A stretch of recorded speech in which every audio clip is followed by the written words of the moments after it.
Hi, good evening. I was actually invited by Saba to actually speak about my experience from Saba University. My name is Suysen. I actually one of the Hunter College graduate of 2014. I actually graduated from a double major in biophysics and biochemistry. Then I went to Saba in right after graduating college, which I actually graduated in 2018. And then I'm currently a PGY2 resident in doing my current training at a 5 years general surgery residency program at Brandon Regional Hospital here in Brandon, Florida, and which is affiliated with University of South Florida. I just want to share my story on how I actually went into Saba and up to what I am now today. And first of all, I just wanted to share on how I decided to go into Saba. Starting on my 4th year of undergrad, I actually was looking to applying to an American school. Unfortunately, that didn't happen the way I wanted to. So because of that, I decided to look into the Big Four Caribbean medical schools in order for me not to skip an entire year without doing anything. From doing all the research that I've done, I actually noticed that one of the Big Four was actually Saba, along with St. George's, AUC, as well as Ross. I chose Saba because of the class sizes. Normally, they range between 60 to 120 students per class. And so they have 3 different entry class throughout the entire year.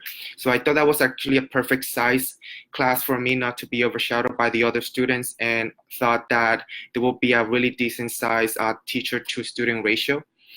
Another reason why I chose Saba is because of the tuition. If you notice, comparing with the other Caribbean medical schools, Saba is actually one of the most affordable ones. So I didn't want it to think too much about financial aid, and I didn't want to think too much about how much loans I'll be getting at the end of my 4th year. So that's another reason why I chose Saba.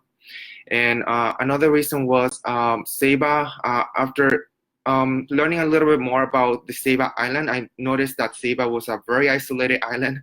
Yes. So because I took this opportunity to go into Saba as a second chance, I definitely didn't want to anything to distract me from my studies, and making sure. And I just wanted to make sure that I always right on target in terms of my career goals once I get out of medical schools. So yeah, that's actually the reason why I chose Saba. So then another question was, how did I transition from New York City to Saba? I myself actually come a Caribbean island. I was born in Dominican Republic. So coming to Saba was not a big of a change for me, but definitely coming from New York City, I actually read like different other Saba graduates blogs, and I actually kind of like get to learn of what to expect from living in Saba in terms of the lifestyle, the atmosphere, and the environment. So after learning all of those blogs from previous Saba graduates, I kind of had already an idea what to expect. And by the time I got to Saba, I didn't get any surprises. It was pretty much everything what the other graduates were talking about. So I honestly fell in love with the island right after I actually landed. The island was beautiful. There's a lot of nature. The people were great. Everybody was pretty friendly. And so I actually made French the first day I actually got in the island. So everything was pretty cool. So I really liked that overall. And another one was I'm actually a guy that likes nature a lot. So if nature is a really good is a thing that you really like a lot, Saba is definitely a great choice for you to go into. And FYI, there's gonna be chicken and goats running around the island, so they're pretty friendly too if you like that. Then I actually just to talk about a little bit about my basic science experience. So sorry. So there was a lot of memorization involved going to the basic science curriculum. Every subject is different. So with every subject, you really have to change your study strategies and your study habits. It might take a while for you to start developing those. So you have to really understand your own study habits and how you really respond to those. And so it's gonna be a lot of like missing trials. But the entire thing about the basic science is that you always have to stay focused and always making sure that you're always on track with every material and not to stay behind, because it's a lot of material that you have to learn and in a very short time. But as long as you have a good group of people that you can actually work with and you can actually test with yourself, that definitely makes a big change and a big difference for your exam, especially. And one of my best experiences in Saba was actually my anatomy course, which is actually one of the first few courses you take in your first semester. So I fell in love with my anatomy class, especially going to the labs. I love working with my hands, and I fell in love with like grabbing the tools and working with those tools. At that time, that's when I started having a little bit of a spark into maybe considering a surgical residency program. But at that time, I was not sure whether I really wanted to go for that, since I knew how competitive the specialty was. So at that time, was only considering to go into family medicine residency. So I actually still kept an open mind and decided on how my entire 4 year career medical school will take me. So I just left that there. And then again, as you go into Saba and through the entire basic science curriculum, you're starting developing new study habits that you never knew before and that you never used before. So this study habit is going to help you to definitely score well in your USMLE steps exams. So just make sure that you always are able to keep track of your study habits and also with every material that you are actually being thrown to. So and then right before you finish your basic sciences and before you leave the island, our school actually makes us to take an exit exam in order to pre-assess to see where we stand in order to take the USMLE exam. So pretty much it tells you your weaknesses and what you need to work on. And right after you take the exam, it tells you whether you pass or not. And depending on that, you can actually just keep going to the clinical science. So once you get out of the island, you definitely have a window of 1 to 3 months in which you study for the USMLE. And again, you actually review your weaknesses that you pre-assess yourself in your exit exam. And from that, I would definitely advise for those people who actually get out of the island, it's pretty easily to get distracted. And occasionally some people you just take it very slow with studying. So definitely keep the focus after you get out of the island, and then and keep studying until you take that STEP exam, because that's a very important exam in order to match into a good residency program. And during that 1 to 3 month period, you definitely have that literature review paper that our school requires us to write. So at the same time, if you feel tired studying every single day, at least you have a second distractor for you to spend on and work on while you actually are waiting to take the STEP exam. So once you take the STEP exam, you actually advance to the clinical sciences once you pass exam. And then basically the school will help you to set up all your rotations. I was fortunate enough to have the school help me to schedule all my clinical rotations back to back. That was a major big plus for me because I wanted to graduate on time within 4 years of medical school. So I'm glad that they actually helped me to achieve that, and I really appreciate that.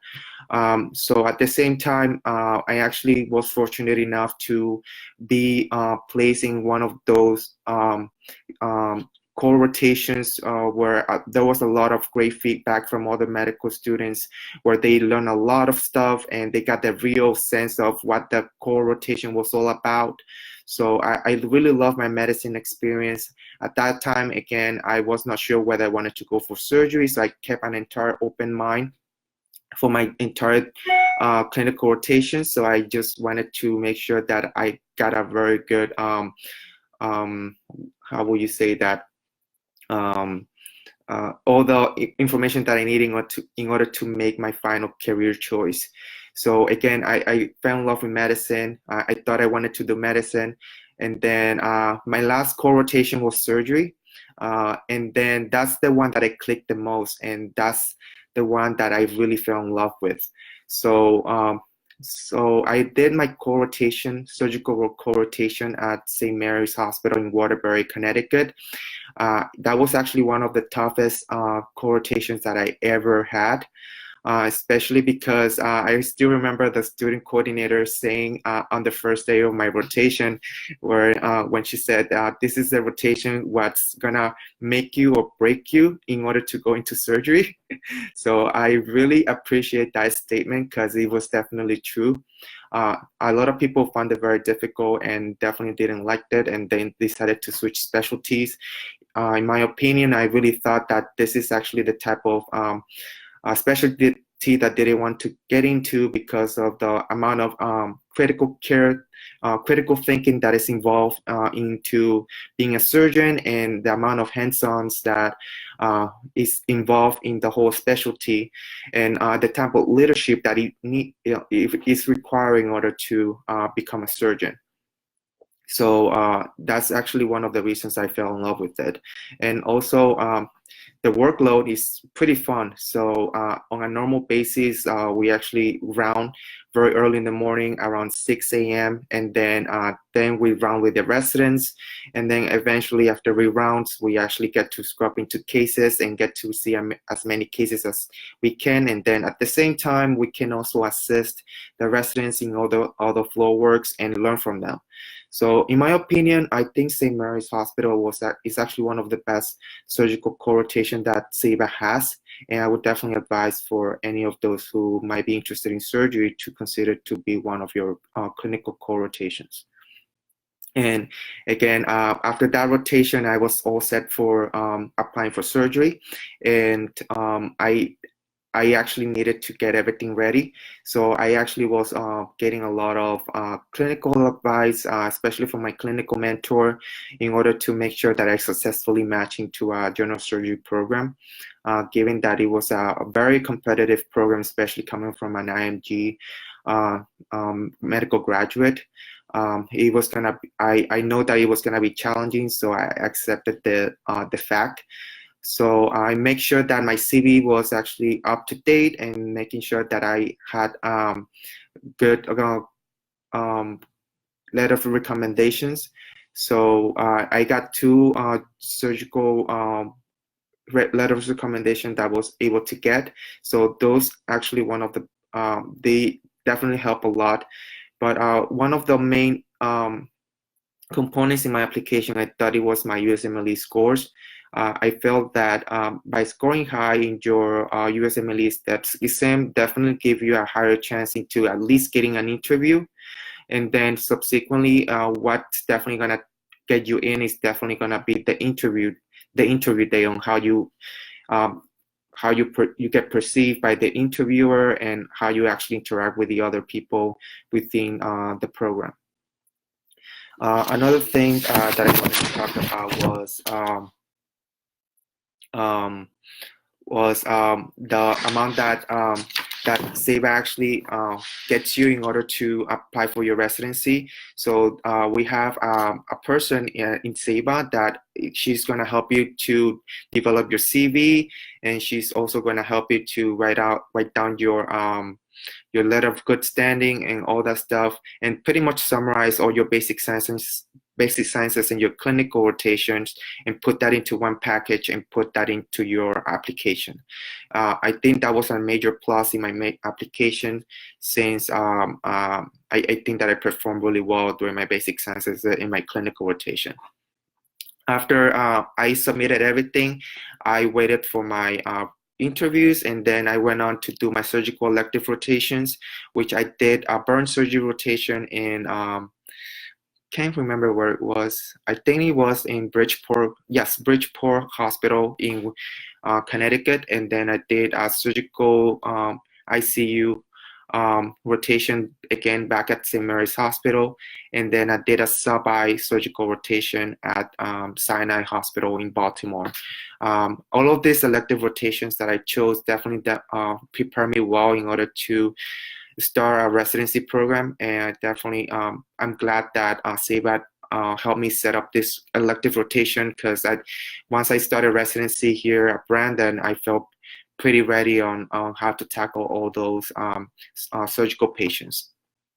And then after that, I was then match came, and I was pretty nervous about the outcome. I didn't know what to expect, and fortunately enough, I actually matched in one of my highest top choices, which in this case was Brandon Regional Hospital. Just wanted to let you know a little bit about Brandon. So this is a brand new hospital, brand new program that actually opened up once I actually applied. So given that it was a brand new residency program, I actually thought that there was going to be a higher chance for me to scrub more into cases and start working my surgical skill right from as a PGY1. Routinely, PGY1s don't get to scrub a lot of cases. They tend to take care of the floor a lot. So coming to this program, I thought that I had that opportunity to scrub more into cases. And so, and the type of things that you experience in a brand new program, you get to also learn on how to develop a program from the ground up. And I think it was pretty fun in order to help my program director to help coordinate and also develop this residency program along with the other residents in order to make this a really good program for everyone and making it into a good learning environment. So I'm really glad that actually came into my program. I love my peers, I love my attendings, and I really like my program director. So right now, I'm PGY2 here in Brandon. Currently, I've done a lot of like scholarly activity back as a PGY1. I don't think I was able to achieve all of those without the encouragement of our program director. He was pretty supportive of all my achievement and all my goals, and that kind of gave my motivation and kept my goal focus into what I wanted to become. So just wanted to give you a little bit of an update what I'm currently doing. So I'm currently in a new role in the American College of Surgeons, where I'm going to be acting as a RAS, ACS liaison representative in one of the Board of Governors in the domestic chapters activity. So pretty much I'll be representing the residents and I'll be pretty much communicating with the chapters and with the RAS and ACS in order to make this more of a resident-oriented meeting. So I'm gonna be starting that role maybe in late October, so that'll be pretty exciting.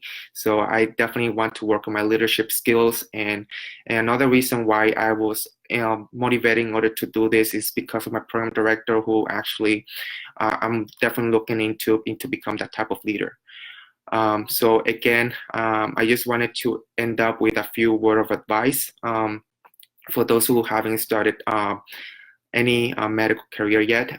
So just remember why you went to Saba. Saba is definitely a second chance for some of you, and for some it may not, but definitely it's a great option in order to pursue a career in medicine. Just keep that in mind that if it is a second chance for you, definitely take it seriously, and you need a lot of focus in order to do very well in your USMLE step exam. Again, IMG is actually, we have our handicaps as IMG, but it's definitely not impossible. As long as you put your effort in what you do, you definitely can achieve anything. So another word of advice, always stay focused in your goal, again, and always try to become a better version of yourself every single day, either by working your skills, your study habits, and improving on your test scores. Those are going to be your determining factor to see on how you improve. And then again, so this is gonna be a journey. Who's gonna be a lot of be up. There's gonna be a lot of up and downs, and there's gonna be sometimes where you're gonna experience failure and you're gonna be very depressed. Just remind yourself that there's always gonna be those experiences, and the best thing to do for those situations is always to move forward. There's always gonna be alternatives and all the different routes in order to make those experiences better. So thank you for tuning in. I'll be glad to answer any questions that anyone may have. So I read a question, what is your work-life balance like in residency? So on a daily basis, what I do is I wake up around 5 o'clock. I go to the hospital around 5:30. And then I start pre-rounding on my patients. By the time 7 o'clock starts, we go into our ORs and then start scrubbing into cases depending what we have available. And then I work with my co-residents on the floor work. So that may take the entire morning most of the time. And then in the afternoon, if there's any pending surgical procedures to be done, and those goes on to the very end of the day. So I get off maybe around 5 o'clock, between 5 and 30 p.m. So the balance is actually pretty good. Just expect that ACGME has a rule of a maximum of 80 hours per week. So on average, I do 72 hours per week. So it's a really good number, especially coming from a surgical residency. So the workload is a lot, so you feel tired at the end of each day. But as you move along, you're gonna get used to it, and so it becomes a lot fun if you love what you do. If you love what you do, definitely.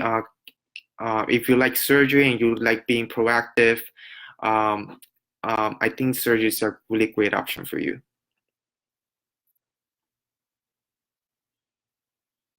So another question will be, how do you manage stress in residency as compared to medical school? I would say it's not a lot of a difference because you're experiencing new things. So medical school was a new experience for me. So of course you're gonna have your stress at the very beginning, but until you start getting used to it, that's when the stress is gonna come down. And once you start knowing your flow and your comfortable level, that's when your stress is gonna come down. It's just a matter on how you how you cope with stress. Is basically your own preference. Many different people have different way of coping with stress. So just make sure you find your own coping stress mechanism in order to help you move on throughout your entire journey. And also talking to people in regards to your stressful situation also helps a lot. Don't keep it to yourself. Because otherwise you're going to start building this stress thoughts within yourself, and that's definitely not healthy, and that definitely causes burnout. If you have a close friend, definitely talk to them before it becomes anything that may be very dangerous.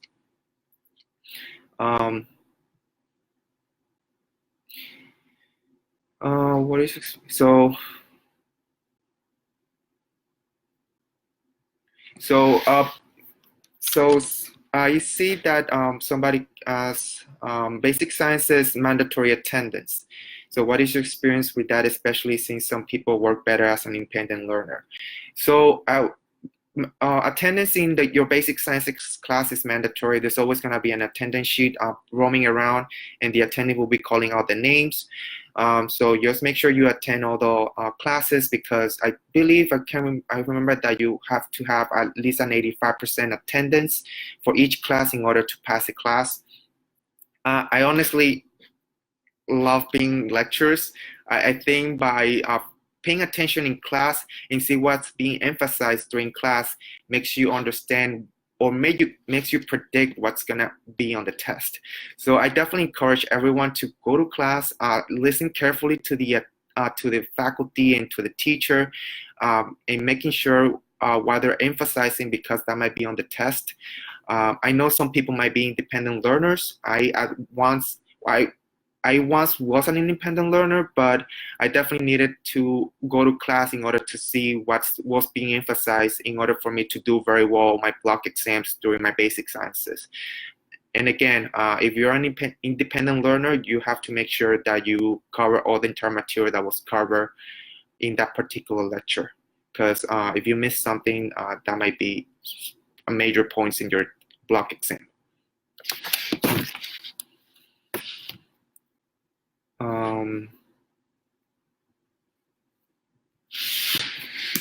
So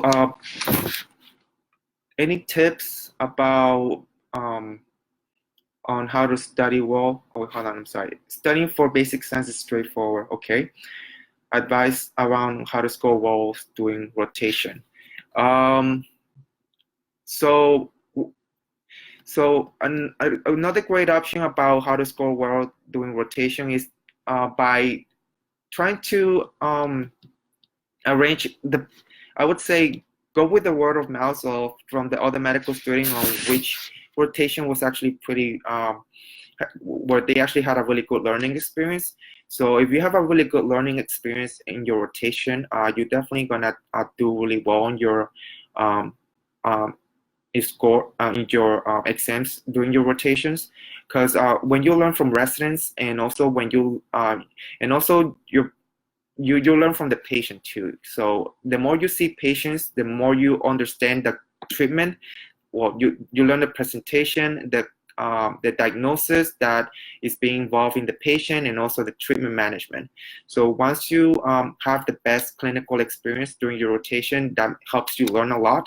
And also, depending on the rotation, they also have good didactics within the residents, where you also learn a lot of things as a medical student. And also, just keep on reading. There's a lot of review books out there. You will see a lot of like review from other medical students where they recommend review books for different co-rotations. So I definitely would advise to investigating those review books that might be recommended by other medical students. And again, always pay attention during your clinical co-rotations, because a lot of them, when they actually ask you questions, is actually because it's very important, and it's definitely gonna come in your board exams.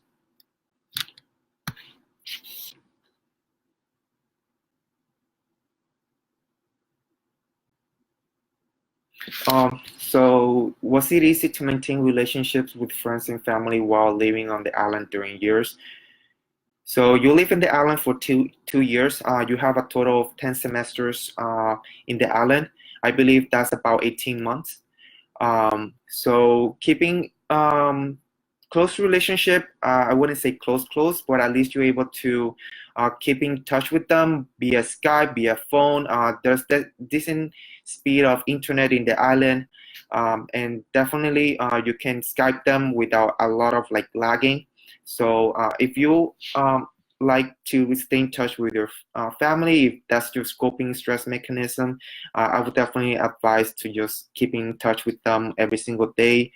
And it's definitely not really that hard in order to keep in touch with them. And at the same time, you're gonna develop new relationships in the island, new friends, new close friends, where you're gonna be supporting each other, and they're definitely gonna be you're definitely gonna feel like family once you actually get more involved throughout your basic sciences.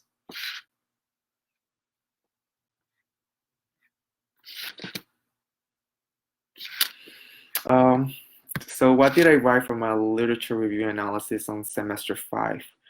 I can't remember exactly the topic, but I believe I wrote something about fatty liver disease in obese children, and I wanted to just investigate about the effectiveness of omega-3 to see if that lowers the risk of developing fatty liver disease in children as a prophylactic um, um, measure. Something like that. I just don't remember the details of that. It's been a while. But at the same time, for those literature review papers, you have about 2 months in order for you to complete it. So you won't be able to start clinical science without completing that paper, and you have to have it approved by your mentor and by the people at the headquarters in Saba. So my experience leaving the dorms was wonderful. I honestly like leaving the dorms. That was the best place of where I lived throughout my entire experience in Saba. But at the same time, those only are available for first semesters, and then after that, you have to find a place on your own. You can either go with your own roommates, or you can find your own place. There's definitely a lot of options in the island where they're pretty nice, and they can be very pricey depending on where you go. There's 4 different villages in the at Saba Island where it can become pricey in certain areas, and it could be very cheap in certain areas. I myself actually live like walking distance to the school. I definitely needed my sleep, so I wanted to wake up right on the time where class was starting. And so I didn't care about the quality of the place, so I just wanted to have a very comfortable space in order for me to do my daily living activities. But dorms were wonderful, and if you like, there's also if you want to leave off the dorm on your first semester, that's also an option. But living locally is actually great. The people that lives there and are very nice, and also the student themselves they're all pretty friendly, and yeah. When you go to the island, everything is gonna be very self-explanatory. It's much more like a community. It's nothing like a big city where everybody don't talk to themselves, but everybody says hi, good morning, or all that stuff.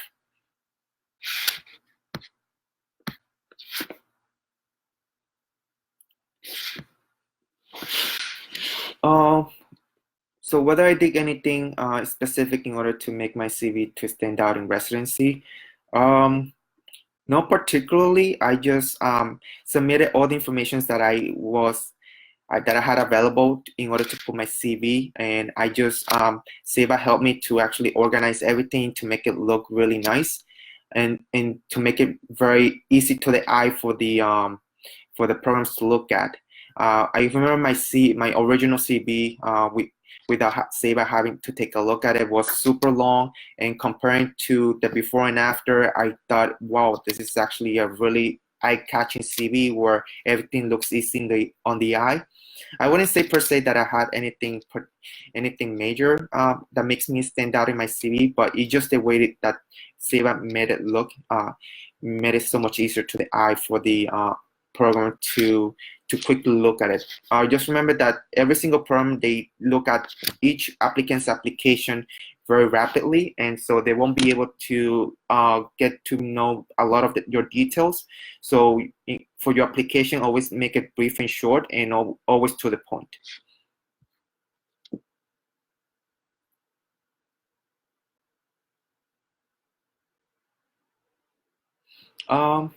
Well, if you go into my residency program website, my entire class is mainly IMGs. So I think my program is a kind of an IMG friendly surgical residency program, but we don't know what's gonna change in the next few years. But I don't feel any discrimination from my peers, from my faculty, not even from my program director. My program director, he's an IMG himself, so he's definitely open to every type of applicant. He definitely wants to see scholarly activities done, and how personable are you, and again, scores are definitely important in order to apply for a residency. So IMGs is definitely a handicap in certain programs. It's just that when you apply for residency, you have to do your own research on which program might be IMG friendly. I believe there might be a list of all those programs within the SABA community, within the students. I think you can try to ask for that if it's still available. But definitely no discrimination within my program coming from a Caribbean medical school. Honestly, if I were to do it again, I think I would have choose SABA again, given my entire experience and the amount of self-learning that I did in order for me to become better as in terms of study habits, the way that I develop as a person, and the fact that it helped me to become the person that I am right now, especially in my residency.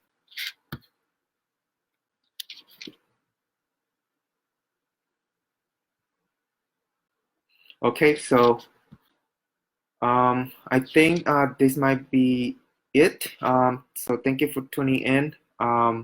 If you guys have any further questions, feel free just to contact Saba, and I hope I actually answered most of your questions.